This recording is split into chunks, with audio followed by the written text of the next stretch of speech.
Hello guys, तो स्वागत है आप सभी का हमारे एक और नए व्लॉग में। तो पहली चीज़ तो आपको और आपके पूरे परिवार को होली की मेरी तरफ से हार्दिक शुभकामनाएं। तो बताइएगा ज़रूर कि आपके वहाँ होली किस तरह से मनाई गई और कैसी क्या होली मनी।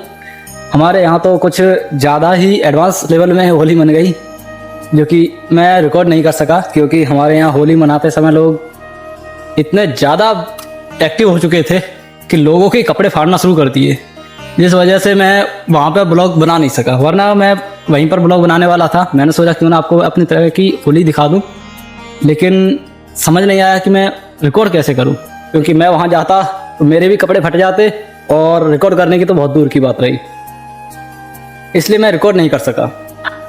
लेकिन मैं आपको बस बता सकता हूँ कि हमारे यहाँ की होली किस तरह से मनाई गई।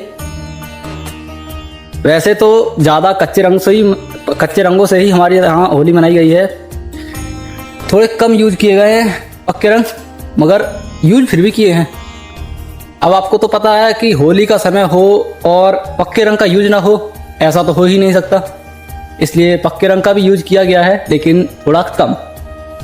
मैं गया था दूसरे गांव में, वहाँ पर कुछ ज़्यादा ही होली मनाई जा रही थी। हमारे गांव में फिर भी थोड़ी कम हुई है, लेकिन दूसरे गांव में गया था मैं, उसमें तो इतने ज़्यादा पक्के रंगों का यूज किया गया है कि बता भी नहीं सकता। लोग पहचान में नहीं आ रहे हैं और लोगों के कपड़े ऐसा लग रहा है कि वो बिना कपड़े के ही होली खेल रहे हैं। इतने बुरी तरीके से कपड़े फाड़े गए हैं। मैं यहाँ से जितनी जगह गया हूँ, सच बता रहा हूँ, इतने ज़्यादा बुरी तरीके से होली खेली जा रही है कि लोग पहचान में कम आ रहे हैं। मैं खुद बहुत बुरी तरीके से रंग गया था। वो तभी नहा धोकर तैयार हुआ हूँ। अभी होली खेलना लोग बंद हो चुके हैं, इसलिए मैंने सोचा क्यों ना एक व्लॉग में आपको बता दूं कैसी क्या होली मनाई गई है हमारे यहाँ पर। तो कमेंट में बताना ज़रूर कि आपके वहाँ होली किस तरह से मनाई गई, यानी कि कौन कौन सी घटनाएं घटित हो चुकी हैं आपके यहाँ होली में। मैंने तो अपने यहाँ की बता दी है, लेकिन बताइएगा ज़रूर कमेंट में आके कि किस तरह की होली आपके वहाँ मनाई जा रही है। होली में जब तक लोगों को अच्छे से ना रंगा जाए तब तक होली नहीं मानी जाती। लगता ही नहीं है कि होली खेली गई है। वो तो दूसरे गांव में गया तब जाकर और ज़्यादा होली खेली गई, लेकिन कितना भी कहो पहले जैसी होली अब नहीं रही, क्योंकि जिस तरह से पहले होली खेला करते थे लोग, वैसी होली अब कोई नहीं खेलता।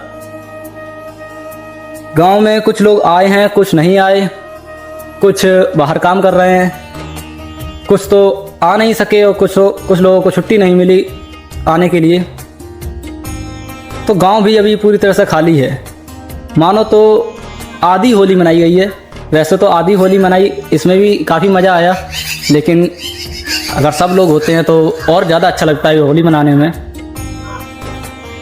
वैसे तो मैं होली रिकॉर्ड नहीं कर सका, लेकिन आपको बस वीडियो के माध्यम से आपको बता दे रहा हूँ कि हमारे यहाँ होली किस तरह से मनाई गई।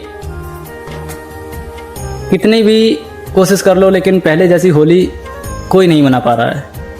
हर गांव में यही हाल है कि कुछ जो सबसे ज़्यादा चहेते दोस्त थे वो बाहर हैं, जिससे कि होली उतनी अच्छी नहीं लगती।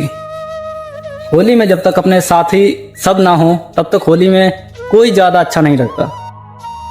मैंने भी होली खेली, मेरे भी कुछ दोस्त आए, कुछ नहीं आए, कुछ बाहर काम कर रहे हैं, किसी को छुट्टी नहीं मिली तो कोई आ नहीं पाए, कोई इतना दूर है कि आने में ही कम से कम 2 से 2,500 रुपये लग जाते हैं और लगभग 1 से 1.5 दिन लग जाते हैं, जिसकी वजह से कुछ लोग आ नहीं सके। देखिए, अभी बहुत कम लोग वैसी होली मना पा रहे हैं जो पहले मनाया करते थे। मैं भी बहुत कम लोगों को ऐसे होली मनाते देख रहा हूँ। अभी इस साल तो बहुत कम लोगों को होली ऐसी मनाते देखी है मैंने, जो कि बड़े खुश होकर मना रहे हैं। लेकिन जो कुछ सालों पहले खेला करते थे, मैं अपनी बता रहा हूँ, खुद दूसरे की तो नहीं कह सकता, दूसरे के टाइम में बहुत समय बीत चुका है, लेकिन मैं अपनी ही बता रहा हूँ। मैंने भी कम से कम आज से 6 से 7 साल पहले जब होली खेला करता था, तब काफ़ी मज़ा आता था होली खेलने में, क्योंकि तब ना ही लोग बाहर काम करते थे और ना ही ज़्यादातर लोगों के पास मोबाइल होता, मतलब ज़्यादातर लोगों के पास मोबाइल भी नहीं थे, क्योंकि लोग मोबाइल में बिजी रहें।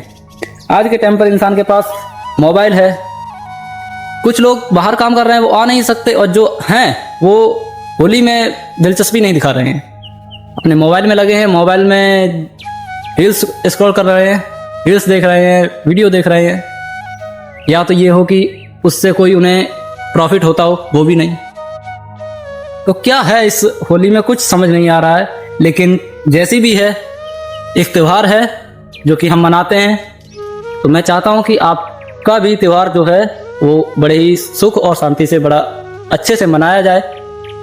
तो मैंने बस इसी के लिए ये छोटा सा ब्लॉग बनाया है, ताकि आपको बस एक बात बता सकूं, एक अपनी तरफ से एक एडवाइस दे सकूं कि जितना हो सके होली, दिवाली और ऐसे त्योहारों पर घर आने की ज़रूर कोशिश करें, ताकि लोग आपके साथ होली खेल सकें। क्योंकि अगर आप घर नहीं आएंगे तो आपके साथ साथ जो दूसरे लोग हैं जो बाहर काम कर रहे हैं वो भी यही सोचते हैं कि जब ये नहीं जा रहा है तो मैं भी क्यों जाऊं। अब आप नहीं आए, आपको देखकर वो भी नहीं आया और उसे देखकर कोई और भी नहीं आएगा। तो इस तरह से कोई भी नहीं आ पाता है। तो कोशिश कीजिएगा कि हर त्यौहार पर घर पर आने की कोशिश हो सके, ताकि इससे घर वालों को भी अच्छा लगता है कि कम से कम घर का सदस्य जो है वो घर पर आ तो रहा है। पूरी कोशिश कीजिएगा कि घर पर आ सके। वैसे तो मैं ब्लॉग आज बनाने वाला नहीं था, लेकिन मैंने सोचा क्यों ना एक ब्लॉग बना देता हूँ कि होली के त्यौहार पर भी अगर एक ब्लॉग ना बना सकूं तो कोई मतलब नहीं रहता है। तो मैंने सोचा एक ब्लॉग बना देता हूं, तो वो ब्लॉग मैंने आपके लिए बना दिया है। बताइएगा ज़रूर आपके वहाँ होली किस तरह से मनाई गई और कैसे मनाई गई, और आपके जो दोस्त थे वो आए या नहीं आए। धन्यवाद, मिलते हैं अगले ब्लॉग में, तब तक के लिए जय श्री राम।